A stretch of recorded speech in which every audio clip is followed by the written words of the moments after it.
Have you ever wondered why life feels so heavy, even when everything seems fine on the surface?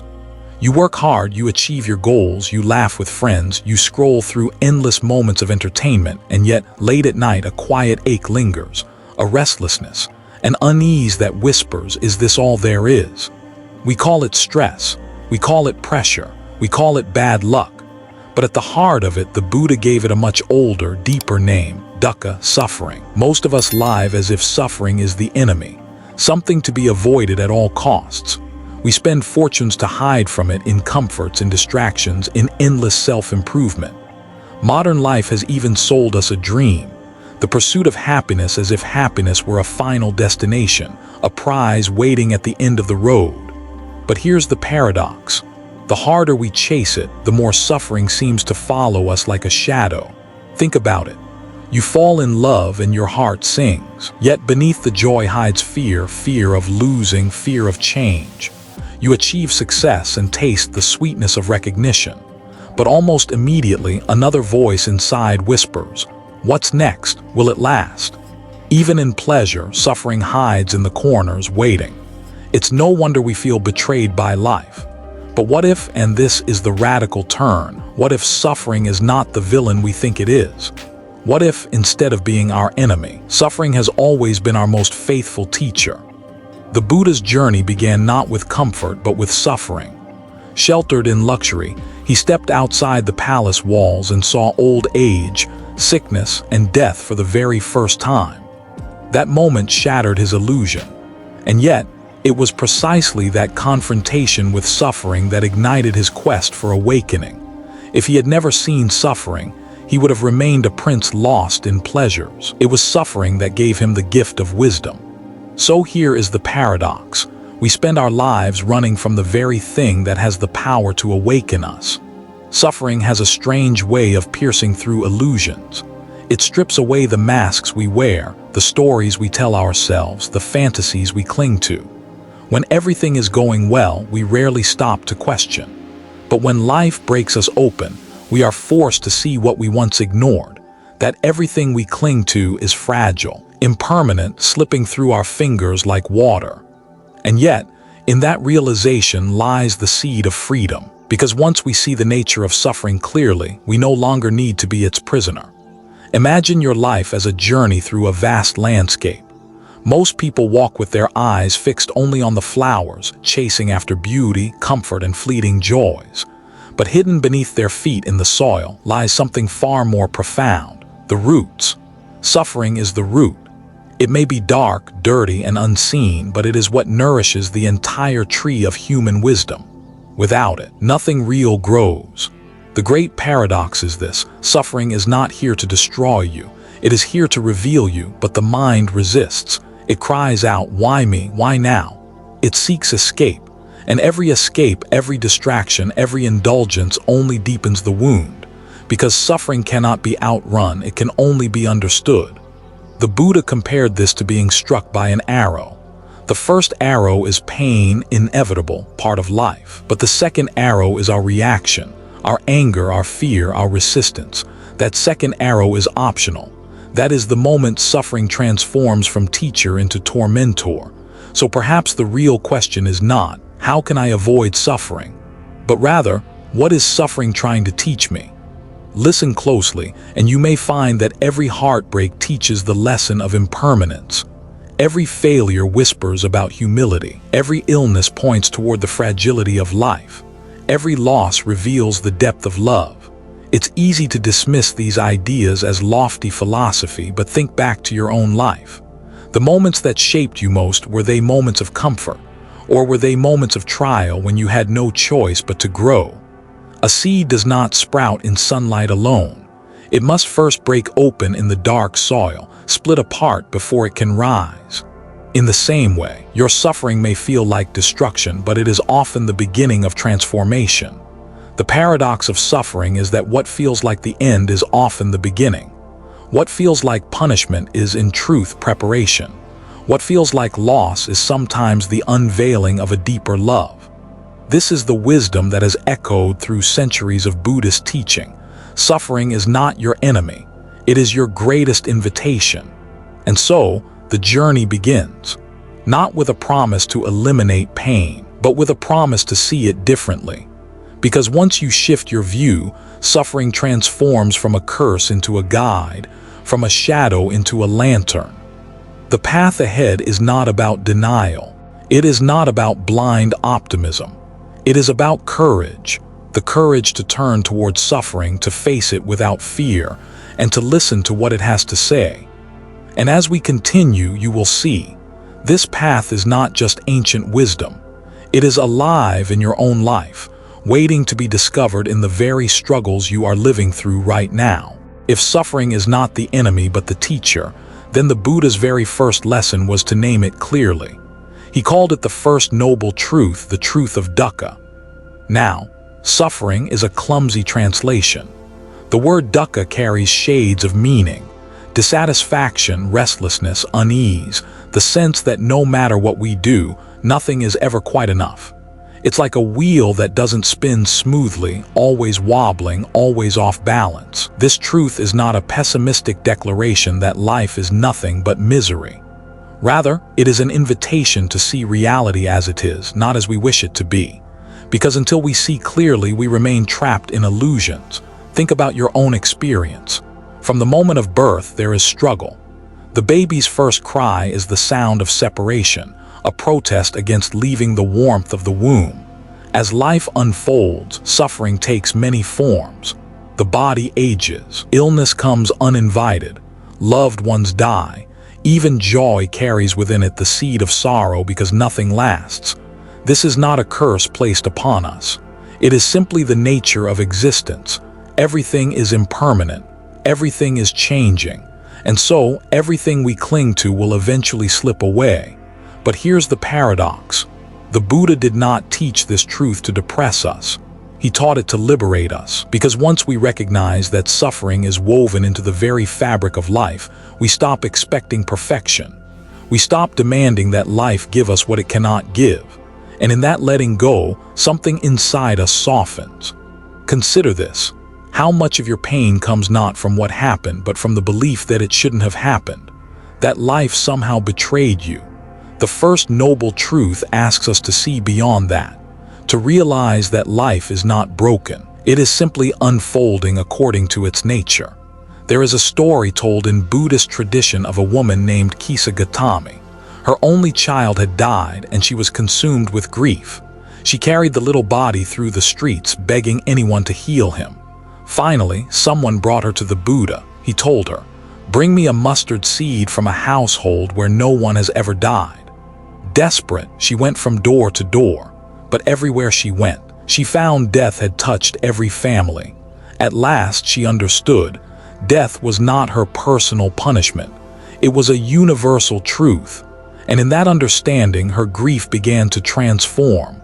That is the essence of the first noble truth. Your suffering is not a private prison. It is the shared condition of all beings. And when you see that, compassion begins to bloom. Still, the mind resists. It wants exceptions. It whispers, maybe if I just work harder, maybe if I just earn more, maybe if I just find the right person, then suffering will disappear.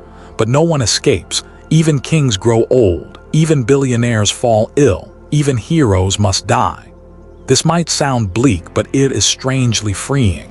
Because if suffering is universal, then you are not alone in your struggle. The cracks in your heart are not signs of failure. They are signs of being human. And yet, we must go deeper, because suffering is not only physical pain or obvious loss.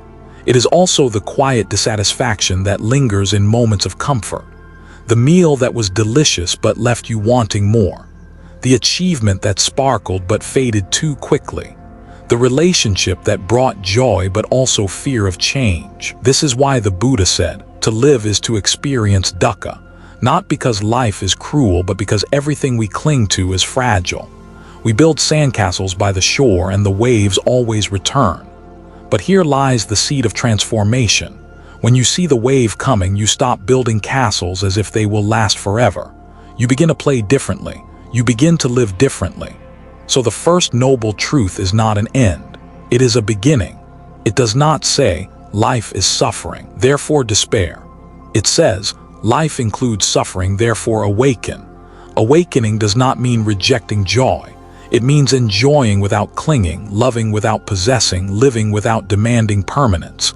It means walking through the world with open eyes, knowing that every flower will fade and loving it all the more because of its fragility.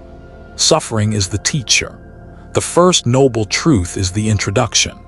Once you accept its invitation, the path ahead opens naturally, because when you stop running from pain, you are ready to listen. And as the Buddha taught, within every truth of suffering lies the possibility of understanding. And with understanding, the possibility of freedom. We often think of suffering as something obvious, the sharp sting of loss, the weight of grief, the ache of illness. But suffering is not always loud. Sometimes it wears a quiet mask, slipping unnoticed into our daily lives. To truly understand it, we must learn to recognize its many faces. There is the suffering of the body, the pain of sickness, the fatigue of aging, the wounds that remind us of our fragility. These are easy to see, easy to name. Yet even here, notice how much of the suffering comes not from the pain itself, but from the mind's resistance. A headache may throb, but the deeper torment comes from the thought, "I hate this. Why is this happening to me?" Then there is the suffering of the heart, the heartbreak when love shatters, the loneliness that creeps in even when surrounded by people, the anxiety of waiting for a phone call that never comes. This suffering feels personal, intimate, as if it belongs only to us. And yet, look around. Every person you pass on the street carries their own invisible wounds. And there is another face, quieter still, the suffering of the spirit. The restless hunger that no achievement seems to satisfy. The emptiness that lingers even after success. The nagging feeling that, despite all we've gained, something essential is missing. This is the existential dukkha, the whisper of dissatisfaction woven into every human life.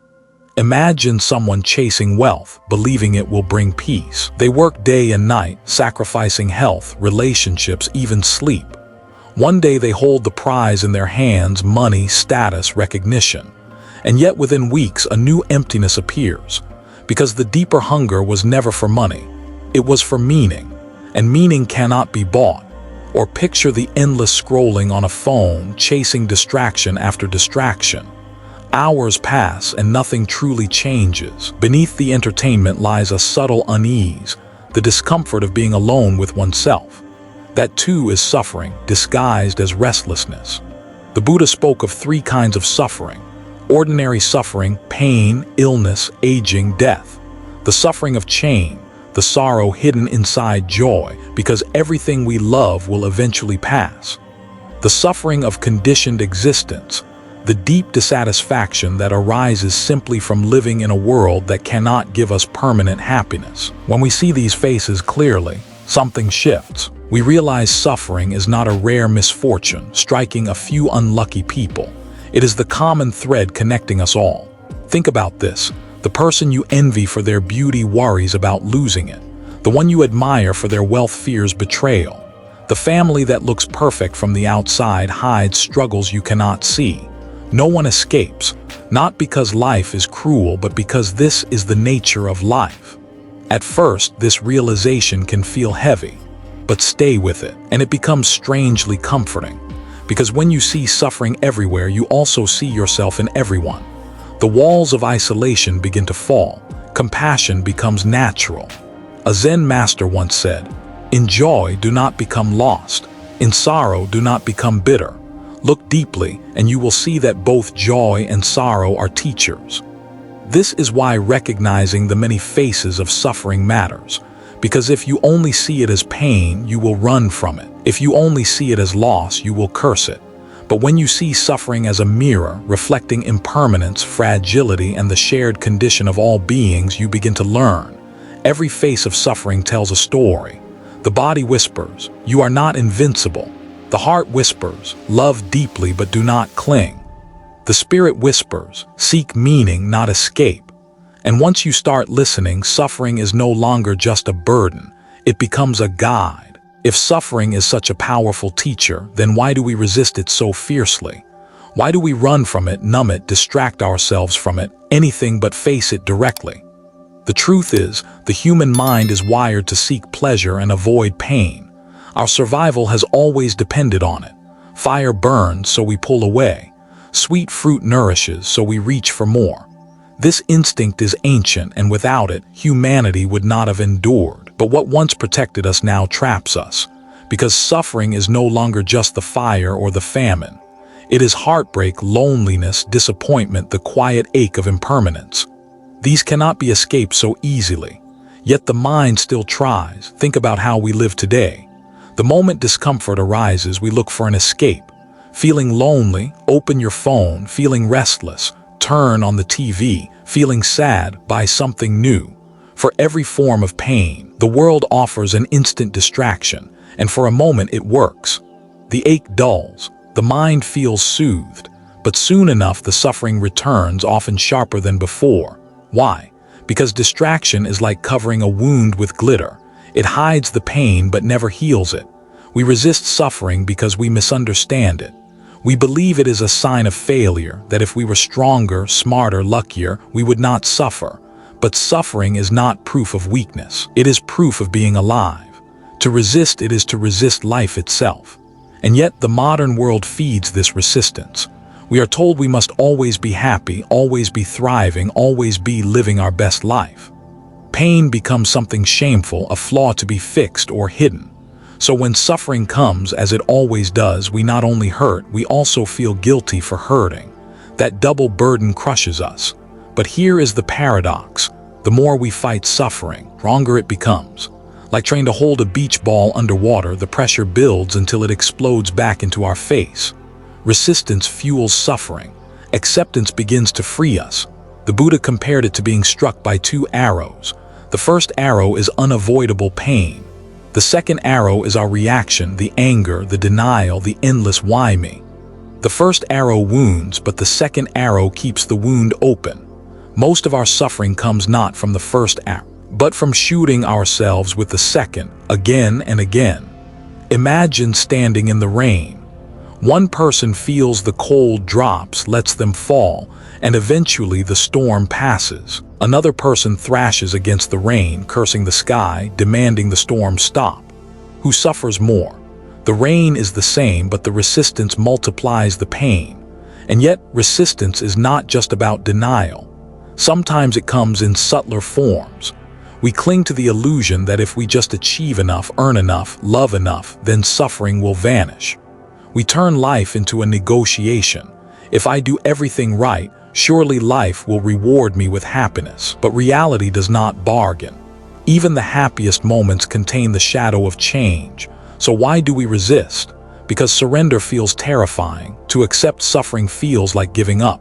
But acceptance is not weakness. Acceptance is clarity. It is the courage to stop fighting reality and begin learning from it. When you finally turn and face suffering, something shifts. The monster you feared is no longer a monster. It becomes a mirror. It shows you what you cling to, what you fear, what you have yet to understand. That is the beginning of wisdom. Resistance is natural, but it is not the end of the story. Every time you resist, you are being invited to soften, to pause, to ask, what if I stopped running? What if I let this pain teach me? Because the truth is, suffering does not break us nearly as much as our refusal to face it. And once we see this clearly, we are ready for the next step, to discover the hidden lessons within pain itself. If suffering is not the enemy, then what is it? At its deepest level, suffering is a messenger. It carries lessons we could never learn from comfort alone. But like all teachers, it waits for us to listen. When we resist suffering, we only hear its roar, the sharp edges, the sting, the ache. But when we stop running, when we breathe and allow ourselves to face it, something unexpected happens. The roar softens into a whisper, and that whisper carries wisdom. The first lesson is impermanence. Pain teaches us that nothing lasts forever. The joy that fades, the body that weakens, the relationships that shift, all remind us that life is a river, never standing still. Impermanence can feel cruel, but look closer.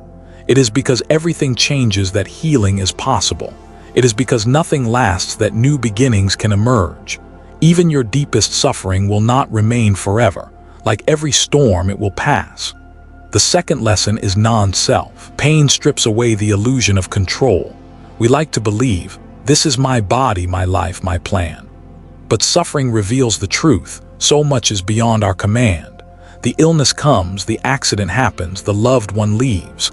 At first, this feels like loss, but hidden inside is freedom.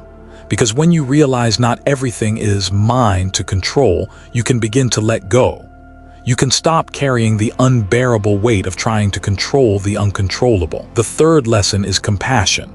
Nothing opens the heart like knowing pain firsthand. When you suffer, you suddenly see the suffering of others. The person who seems cold, perhaps they are carrying grief. The stranger who lashes out, perhaps they are drowning in unseen pain. Your own suffering becomes the bridge that connects you to the whole human family. Compassion is born not from perfection, but from brokenness. The fourth lesson is clarity of values. Pain has a way of burning away illusions. When everything is easy, we chase distractions. But in moments of suffering, we discover what truly matters. Illness reminds us of the gift of health. Loss reminds us of the depth of love. Hardship teaches us resilience we never knew we had. Pain refines us like fire purifying gold. Think of the Buddha himself.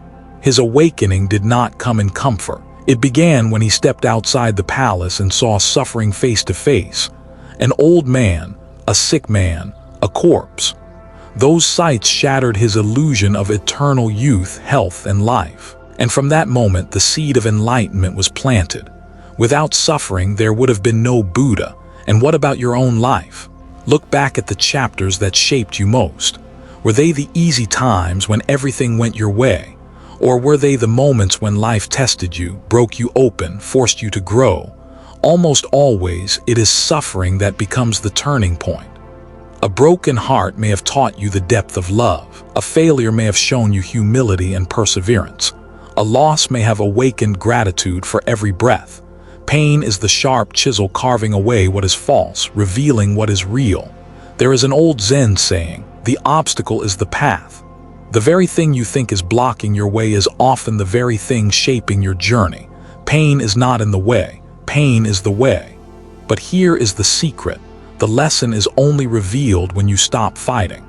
When you accept that suffering has come, not to punish you but to teach you.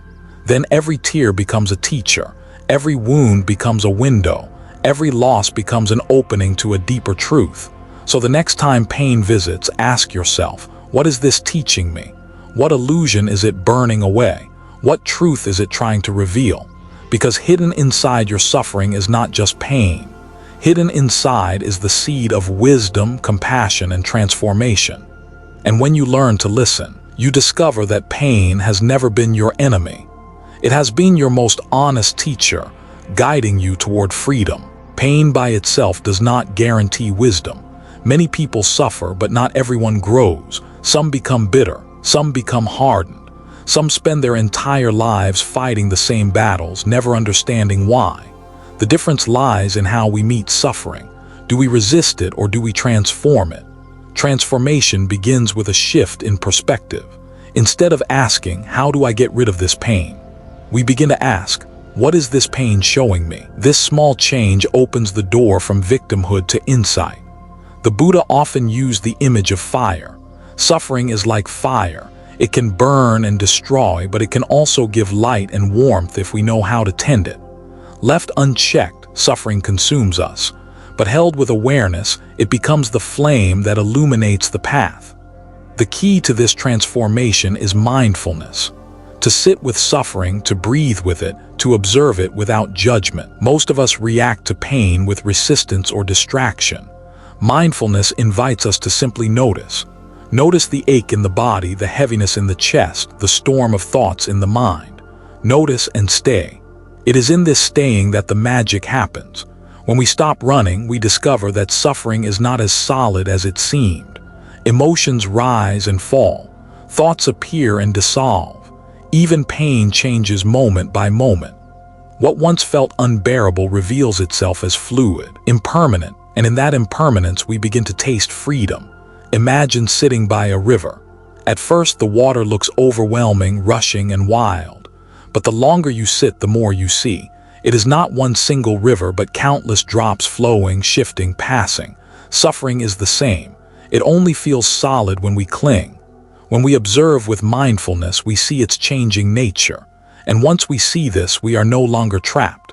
Another tool is compassion, especially self-compassion. Too often we add suffering to suffering by blaming ourselves. I shouldn't feel this way. I should be stronger. I should have moved on by now. But healing begins when we treat ourselves as we would treat a dear friend, with patience, kindness, and gentleness. When you hold your pain with compassion, it softens. It begins to teach instead of torment. Then comes letting go. This does not mean suppressing or ignoring suffering. It means loosening our grip on the craving and aversion that fuel it. Every time we cling to what must change or push away what has already arrived, we tighten the knot of suffering. Letting go is simply loosening that knot, strand by strand. Consider a man clutching a rope that is burning his hands. The tighter he grips, the more pain he feels. The moment he lets go, relief floods in. Our clinging to how life should be is that burning rope. When we release it, even slightly, suffering begins to transform. Throughout history, countless people have discovered this truth. A mother who lost her child learns to turn her grief into service, comforting other grieving parents. A survivor of illness transforms their suffering into compassion for the sick. A person betrayed in love uses the pain not to close their heart, but to understand more deeply the fragility of trust and the beauty of forgiveness. These transformations are not easy. They require courage, but they reveal a profound secret. The deepest wounds can become the deepest wisdom. The lotus flower blooms only in muddy water. Without the mud, there is no lotus. Without suffering, there is no awakening. What once seemed like poison becomes medicine, not by changing its nature, but by changing how we hold it. This is the heart of the path. Suffering is not an obstacle to awakening. It is the doorway to awakening. When you begin to see this, every struggle becomes an opportunity. Every pain carries a lesson. Every moment of suffering can be transformed into insight. And so the question is no longer, why do I suffer? But how can I use this suffering to awaken? Because in the end, suffering will come whether we invite it or not. But whether it destroys us or transforms us, that is where our freedom lies. There is a reason the lotus has become one of the most powerful symbols in Buddhism. It is not just a flower, it is a story written in mud, struggle, and resilience. The lotus does not bloom on polished marble or in crystal clear water. It begins in the murky depths, in thick, dark mud. If you look at the early stages of its life, you might think, this will never become anything beautiful. And yet, slowly, with patience, the lotus pushes upward. It fights through the heaviness of the mud, rises past the shadowy waters, and finally breaks the surface. And there, kissed by sunlight, it opens its petals in radiant purity, untouched by the dirt from which it grew. Suffering is our mud. It feels heavy, messy, even suffocating. But it is also the very ground from which beauty grows. Without struggle, there is no strength. Without darkness, there is no appreciation of light. Without pain, there is no awakening of compassion. Think of your own life. The times you were tested, the heartbreak, the disappointment, the loss, these were your muddy waters. Yet somehow you are still here. Somehow you rose, and in rising you grew qualities that could not have been born in comfort. Resilience, patience, wisdom, depth. The lotus reminds us that growth is not about avoiding the mud. It is about using the mud. Every struggle you face becomes nourishment for the soul. Every challenge adds strength to your roots. Every tear waters the seed of transformation. And here is the miracle. The lotus flower, once fully bloomed, does not cling to the mud it came from.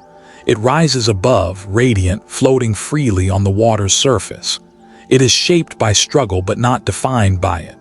That is the invitation suffering gives us, to grow through it but not be bound by it. The Buddha himself was a lotus. Born into a world of comfort, he could have stayed in the palace, untouched by pain. But it was only when he stepped into the mud of sickness, old age, and death that his journey began. It was only through wrestling with suffering, both his own and the world's, that he rose to enlightenment. And so it is with us. Each of us is a lotus in the making. Each of us is planted in our own kind of mud. Some face the mud of loss, some the mud of fear, others the mud of failure or betrayal. But the mud is not the end of the story. It is the beginning. The question is, will you let the mud bury you, or will you use it to grow? Transformation does not happen in spite of struggle. It happens because of it. The wound is the place where light enters. The crack is where truth breaks through. The mud is where the lotus takes root. And when we rise, we carry a quiet beauty that others can feel. A person who has suffered and transformed shines with a light that no easy life could ever produce. Their presence offers hope, like a lotus floating calmly above the dark water, reminding others that they too can rise. So the next time you find yourself deep in the mud, remember, you are not stuck, you are planted. And within you is a flower waiting to bloom, a beauty that can only emerge through the struggle you face. The lotus does not curse the mud. It thanks the mud because without it there would be no flower. Perhaps we, too, can learn to look at our suffering not with bitterness, but with gratitude, for it is shaping us into something we cannot yet see. Because hidden in your hardest struggles is the seed of your most radiant self.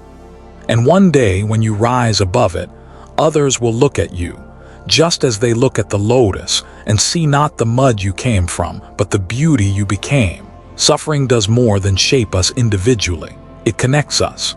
Every human being, no matter where they are born, no matter what language they speak, no matter how rich or poor they are, all share the same reality. We suffer. We lose what we love. We fear what we cannot control. We face the uncertainty of sickness, aging, and death. And because suffering is universal, it is also the seed of compassion. When you have walked through the fire, you cannot help but recognize the flames in someone else's eyes. When you have carried grief, you feel the weight in another's silence. When you have known despair, you can sit beside someone who has lost hope, not to fix them, but simply to say, I know, I have been there too. Compassion is born the moment suffering softens our heart instead of hardening it. The Buddha once said, just as a mother protects her only child with her life, so with a boundless heart should one cherish all living beings. Where does such boundless love come from? It is not from ignoring suffering. It is from understanding it deeply in ourselves first and then in others. Think of how pain transforms you. A person who has never struggled may judge others harshly. They may look at someone who is depressed and say, why don't you just snap out of it? But someone who has felt the heaviness of despair will never say such words. They know the courage it takes just to get out of bed. Their suffering has made them kind. This is why suffering, though bitter, is sacred. It teaches us empathy. It breaks the walls of the ego and reminds us, I am not the only one who struggles. Others, too, are carrying heavy loads. Compassion is not pity. Pity looks down and says, poor you. Compassion looks across and says, I am with you. And here lies the beauty. When we respond to suffering with compassion, suffering itself begins to transform. What was once a lonely prison becomes a bridge. Suddenly, your pain is not just about you. It becomes a gift you can offer others. Think of the countless people who turn their suffering into service. Survivors of illness who dedicate their lives to supporting the sick. Those who lost loved ones and now comfort grieving families. Even the Buddha himself, who, after realizing the truth of suffering, spent the rest of his life teaching others how to find liberation. In this way, suffering is never wasted. If held with mindfulness and an open heart, it ripens into compassion, and compassion becomes the medicine the world so desperately needs. But to live with compassion requires courage, because to open your heart to others' suffering, you must also stay open to your own. You cannot numb one without numbing the other. When you allow yourself to feel fully your grief, your fear, your longing, then you also unlock the capacity to feel the suffering of others. This is why in Buddhism, compassion and wisdom are said to be like two wings of a bird. One alone cannot fly. Wisdom understands suffering, compassion responds to it. Together they carry us and the world toward freedom. Imagine a world where people saw suffering not as weakness but as connection, where instead of hiding our pain, we allowed it to open us to each other, where every wound became a bridge and every scar a reminder that we are not alone. That world begins within you. Every time you choose to let suffering soften your heart instead of harden it, you add compassion to the collective human story. Every act of kindness, no matter how small, is a lotus blooming from the mud. So perhaps we can begin to look at suffering differently, not only as a teacher of wisdom, but as the birthplace of compassion. Because in the end, suffering is what makes us human. But compassion is what makes us whole. By now, we have seen suffering as a paradox, as a teacher, as the soil for compassion and wisdom.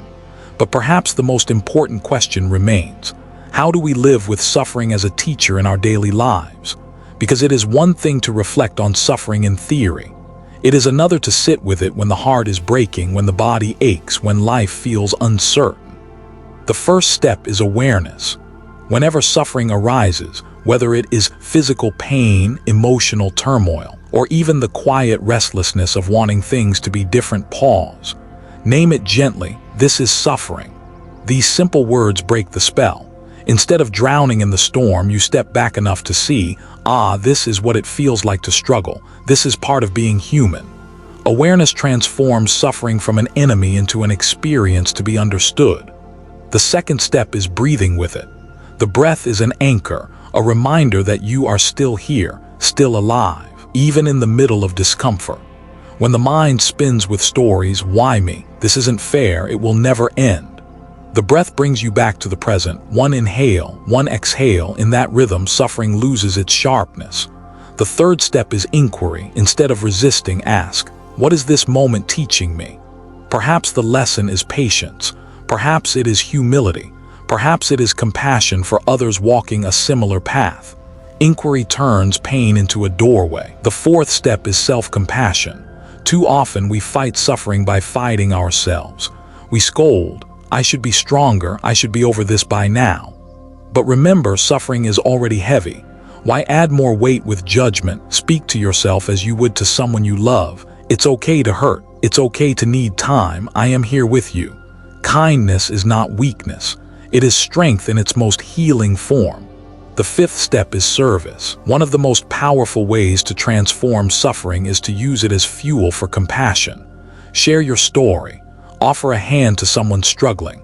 Even a small act of kindness, a smile, a word of encouragement, a moment of listening, becomes a way of honoring your own pain by easing the pain of another. And finally, the sixth step is letting go. This does not mean giving up or suppressing what you feel. It means loosening your grip on how things should be and meeting life as it is. Letting go is not passive. It is active surrender, a choice to stop fighting reality and to walk with it instead. These are not quick fixes, they are practices. Like learning to walk, you will stumble. Some days suffering will feel overwhelming, and that is okay. But with each practice, you build resilience. With each mindful breath, you transform the raw energy of suffering into the quiet strength of wisdom. And the truth is, you do not need to escape suffering to live fully. You need only to see it clearly, to hold it gently, and to learn from it. Then, suffering is no longer something to fear. It becomes part of the path, shaping you into someone wiser, kinder, freer. Imagine living this way, not hiding from pain, not resenting it, but welcoming it as a teacher. Every hardship, every loss, every challenge becomes a stepping stone. And step by step, you discover that even in suffering there is meaning. Even in darkness there is light. This is practical wisdom, not to eliminate suffering but to live with it skillfully, to let it guide you rather than crush you, to see in every struggle not just pain but possibility. And when you live this way, something extraordinary happens. Suffering no longer feels like a weight pressing you down. It feels like a current carrying you forward, deeper into compassion, closer to truth, nearer to freedom. We began this journey with a paradox. Suffering, the very thing we fear most, might not be our enemy. Along the way, we discovered its hidden face as a teacher, a mirror, a guide. We saw that suffering is woven into the fabric of life. It comes in many forms: loss, fear, disappointment, impermanence. Yet each form carries a lesson. Pain whispers truths we could never learn from comfort alone. We learned that resistance only deepens the wound, while acceptance begins the healing. That suffering reveals impermanence, dissolves the illusion of control, awakens compassion, and clarifies what matters most. We trace the image of the lotus blooming only because of the mud, and we remembered that our own struggles too can become the soil for awakening. We saw how pain, when held with mindfulness, transforms into insight. How compassion, born of shared suffering, connects us across all boundaries. How practical wisdom allows us to live not by escaping suffering but by walking with it, learning from it, and letting it shape us. And now, at the close of this path, a deeper truth comes into view. Beyond suffering lies freedom. This freedom does not mean a life without pain.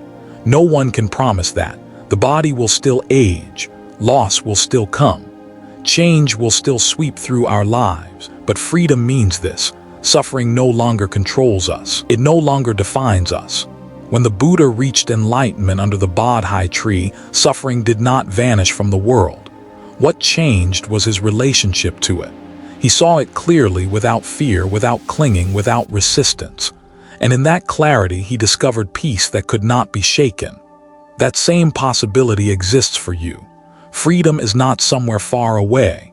It is here in this very moment, when you stop fighting what is, when you open your heart to life as it is, when you see suffering not as a curse but as part of the path.